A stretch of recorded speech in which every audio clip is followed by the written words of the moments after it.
Bonjour, je vais vous expliquer comment fonctionne le bilan carbone de Fontanelle Promotion. Alors d'abord, pourquoi Fontanelle Promotion a décidé de faire un bilan gaz à effet de serre? Eh bien, c'est pour comprendre d'où viennent les impacts environnementaux. Voilà.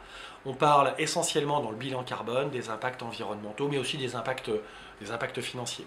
Alors qu'est-ce qu'on va regarder? On va regarder tout ce qui se consomme, les kilowatts, les kilomètres, les litres, les tonnes, les kilos de papier, on va regarder tout ce qui se passe dans l'entreprise pour, à partir des résultats, sortir un plan d'action.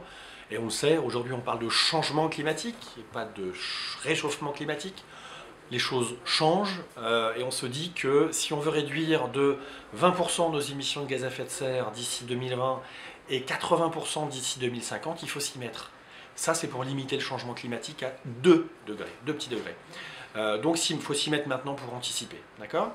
Alors, on parlera de gaz à effet de serre, on parlera aussi d'impact financier, parce que moins je dépense, moins j'achète d'énergie, et bien plus j'optimise et moins j'impacte.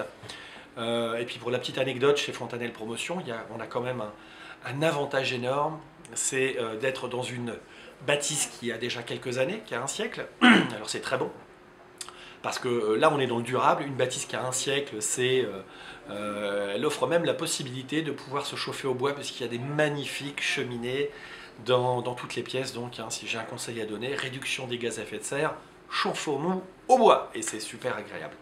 Donc je vous donne rendez-vous dans quelques semaines pour avoir des premiers résultats.